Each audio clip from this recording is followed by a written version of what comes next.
జన్మభూమి ఎక్స్‌ప్రెస్‌కి ప్రమాదం. వందల మంది పరిస్థితి దారుణం. వివరాలు వీడియోలో తెలుసుకుందాం. వీడియో స్కిప్ చేయకుండా పూర్తిగా చూడండి. అప్పుడే కంప్లీట్ ఇన్ఫర్మేషన్ అయితే అర్థమవుతుంది.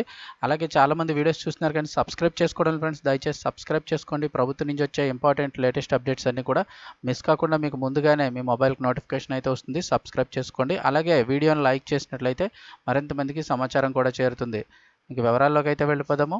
ఫ్రెండ్స్, మన దేశంలోని రవాణా వ్యవస్థలో అతి ప్రధానమైనది రైల్వే వ్యవస్థ. ఇండియన్ రైల్వే వ్యవస్థ ద్వారా నిత్యం వేలాది మంది తమ గమ్యస్థానాలకు అయితే చేరుతూ ఉంటారు. అలాగే మిగిలిన వాటితో పోలిస్తే రైలు జర్నీ కాస్త తక్కువగా ఉండడంతో అందరూ వీటిపైన ఆసక్తి చూపిస్తుంటారు. ఇదిలా ఉంటే తరచూ జరిగే రైలు ప్రమాదాల ఘటనలు ఆందోళనకు అయితే గురి చేస్తున్నాయి. కొన్ని సందర్భాల్లో రైల్వే శాఖ నిర్లక్ష్యం, లోపాలు కూడా స్పష్టంగా కనిపిస్తూ ఉంటాయి. తాజాగా జన్మభూమి ఎక్స్‌ప్రెస్‌కి ప్రమాదం జరిగింది. ట్రైన్ స్టార్ట్ అయి కొద్ది దూరం వెళ్ళగానే రైలుకున్న బోగీలు ఊడిపోయాయి. మరి ఆ వివరాలు ఏంటో ఒకసారి చూసినట్లయితే 2 తెలుగు రాష్ట్రాల్లో నిత్యం వందల ట్రైన్లు నడుస్తుంటాయి. అలాంటి వాటిలో ఒకటి లింగంపల్లి నుంచి విశాఖపట్నం వెళ్ళే జన్మభూమి ఎక్స్‌ప్రెస్. ఈ రైలు రోజు లింగంపల్లిలో ప్రారంభమై వైజాగ్ అయితే వెళ్తుంది. లింగంపల్లి నుంచి బయలుదేరి నల్గొండ, మిర్యాలగూడ, గుంటూరు, విజయవాడ, రాజమండ్రి మీదుగా విశాఖపట్నం చేరుకుంటుంది. అదేవిధంగా జన్మభూమి ఎక్స్‌ప్రెస్ విశాఖ నుంచి లింగంపల్లి కూడా వెళ్తుంది. అలానే ఈరోజు విశాఖ నుంచి లింగంపల్లి వెళ్లేందుకు రైలు సిద్ధమైంది. అయితే సాంకేతిక లోపంతో జన్మభూమి సూపర్‌ఫాస్ట్ ఎక్స్‌ప్రెస్ సాంకేతిక సమస్యతో నిలిచిపోయింది. విశాఖపట్నం నుంచి రైలు బయలుదేరిన కొద్దిసేపటికే ఆగిపోయింది. విశాఖ రైల్వే స్టేషన్ ప్లాట్‌ఫామ్ నుంచి బయలుదేరిన 2 నిమిషాలకే గార్డు ఎర్ర జెండా ఊపి రైలు ఆపేశారు.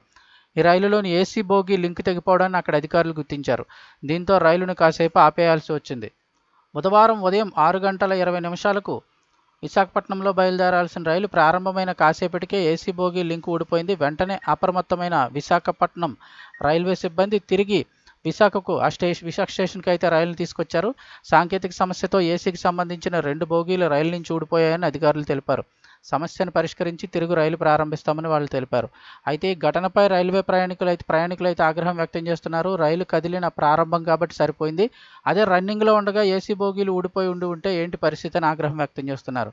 మరమ్మతులు చేసి బోగీలను తరలించిన అనంతరం జన్మభూమి ఎక్స్‌ప్రెస్ విశాఖ నుంచి అయితే బయలుదేరింది. గతంలో కూడా ఈ మధ్యప్రదేశ్లో ఓ ప్రాంతంలో ఇంజిన్ లేకుండానే రైలు బోగీలు 3 కిలోమీటర్ల ప్రయాణం చేశాయి. ఈ ఘటనకు సంబంధించిన వీడియోలు కూడా అప్పట్లో సోషల్ మీడియాలో వైరల్ అయ్యాయి.